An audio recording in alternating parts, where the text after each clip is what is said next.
Muchas gracias por conversar con nosotros, Elsa, y con un libro que habla de los mitos, lo sagrado, y que es una relación muy antigua con el ser humano, ¿no?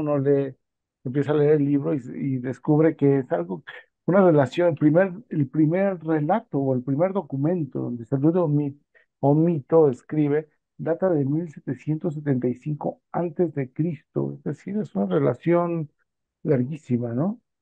Sí, cómo no. Y hay textos sumerios anteriores, incluso a eso, pero pues da idea de la antigüedad, de toda esa tradición literaria, religiosa, de, pues de esa cultura, y que se extendió mucho, algunas de sus cosas, se extendieron mucho a otros lugares después. ¿Qué tipo de necesidad tiene el ser humano para plantearse los mitos, para relacionarlos también con el conocimiento? Yo creo que son las necesidades más profundas del ser humano y que el mito es una respuesta de, del hombre. Yo jamás me gustaría usar la palabra primitivo, porque cada vez más se demuestra que culturas que se consideraban como primitivas, entre comillas, en realidad tenían un desarrollo técnico y cultural pues muy superior a lo que se suponía. Entonces, no creo en que antiguo quiere decir ingenuo.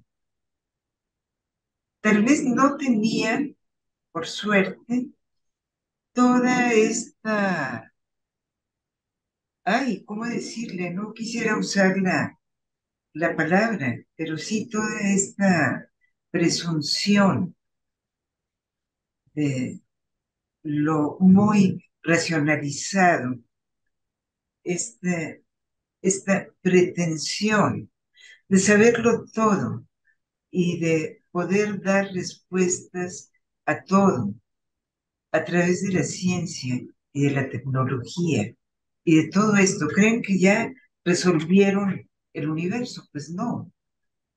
Y lo primero que no se ha resuelto es básicamente esa necesidad interna. Y a medida que pasa más tiempo, es mayor el vacío interior, es más grande la falta de respuestas a esa búsqueda. Vemos que hay una crisis de valores, que no hay nada que haya sustituido el vacío que ha dejado esta crisis religiosa, de valores morales, etcétera. Y yo no estoy por una vuelta a religiones tradicionales que han traicionado sus principios mismos de muchas maneras, sino tal vez a otra búsqueda. ¿Cuál será? Podrá tener una, un rostro distinto para cada quien, pero no podemos quedarnos en ese vacío que es solo reemplazado por la banalidad y la estupidez franca. Yo creo que un mito se transforma todo el tiempo. No recuerdo quién decía, lo que importa acerca de los mitos no es si son verdaderos o falsos, sino si están vivos o están muertos. Porque cuando están vivos, tienen una influencia, tienen un peso en X persona.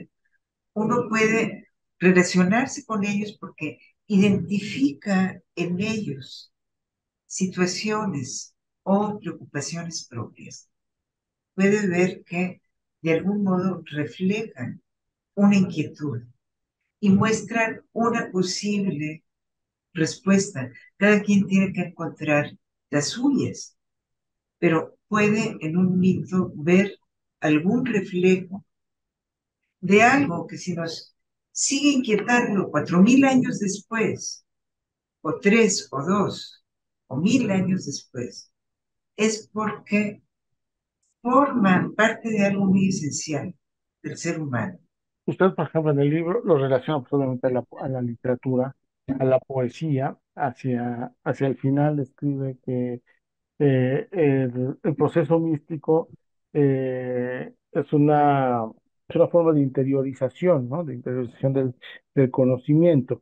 De alguna manera, este proceso místico es interiorización y en su caso de la poesía. La poesía podría funcionar igual como proceso de interiorización o de autoconocimiento. Yo creo que todo el arte, en general, la cultura, esa es una función importantísima que tiene. Que llegue a lo místico es otra cosa. Esas son palabras mayores. Pero a lo que ayuda es a un conocimiento de uno mismo, un poderse encontrar en otras cosas. Yo creo que mi vida habría sido infinitamente más pobre si nunca hubiera oído la música de Mozart, por poner un ejemplo, o hubiera visto cierta pintura, o hubiera leído cierta poesía. Eso es lo importante. ¿Cómo puede revelarnos partes más profundas de nosotros mismos que ni siquiera sabemos que existen y que nos dan, al acercarnos a esto, una satisfacción mucho mayor que ninguna otra cosa? ¿Cuál es la importancia? Porque usted a lo largo de su trabajo ha indagado mucho en los mitos, en lo sagrado, en lo divino. Tiene libros dedicados a la India, por ejemplo. Eh, ¿qué juegan para usted este tipo de conceptos? ¿Qué representan para usted y para su trabajo? Son fundamentales desde donde pudieran verse. En mi caso, desde un aspecto personal, me he ocupado de estas cosas porque justamente, personalmente, me preocupan, me conciernen, me han dado respuestas que había buscado toda la vida. Y yo creo que de la manera en que a mí esto me ha enriquecido, puede enriquecer a otros. Entonces aquí ha surgido el interés de tratar algunos de esos temas en mis clases en la UNAM y en estos ensayos. Muchos de estos libros, incluido este del que estamos hablando, que tengo aquí, Un templo en el oído, que tiene una portada bellísima, aparte. Muchos de estos libros, decía, reúnen conferencias, ponencias o parte de algunos cursos que he dado, o también reflexión libre. A mí me interesa haber difundido, aunque sea en una mínima medida, estas cosas, al ver lo que a mí personalmente me ha ayudado y me ha abierto hacia otras posibilidades de comprensión del mundo y de mí mismo. ¿Cuál es su relación con lo divino, por ejemplo, con la noción de Dios, con la noción de religión, con fe? Estas cosas. Para mí ha sido muy importante el contacto con filosofías orientales, eh, particularmente a lo que me he acercado más, esas ciertas escuelas del hinduismo.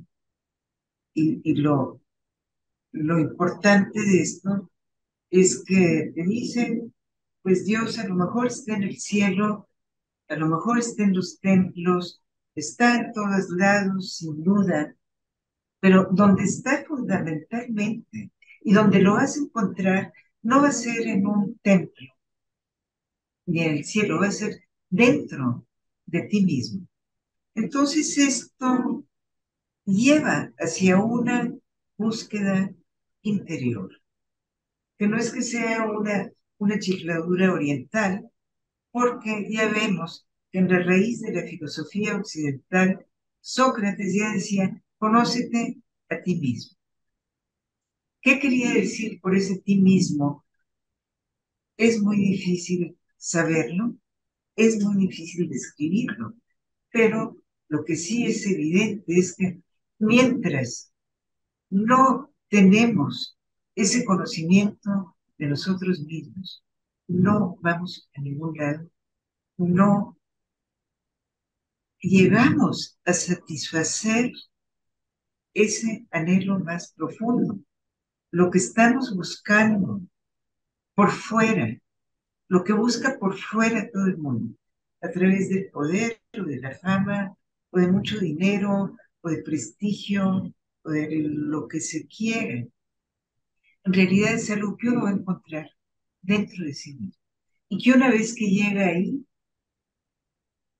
se da cuenta de que ahí es donde está y puede o no tener eso que buscaba afuera, pero esa búsqueda ha quedado resuelta, ha quedado satisfecha. Entonces, lo que venga o no a su vida estará bien. No tiene que andar detrás de nadie, ni perseguirlo, ni matar a nadie, ni robar, ni hacer triquiñuelas, ni nada, en búsqueda de algo que acaba siendo muy ilusorio, aunque lo tenga en las manos. ¿Cuánto dura? ¿Usted ha resuelto esa búsqueda? Sí la he resuelto y me siento muy en paz con mi vida, con mi trabajo, con los demás, con el mundo. Sé que todo lo que acabo de decir, incluso, es parte de la naturaleza de la realidad, de esta realidad concreta, fenoménica. Creo también que hay otros niveles de realidad.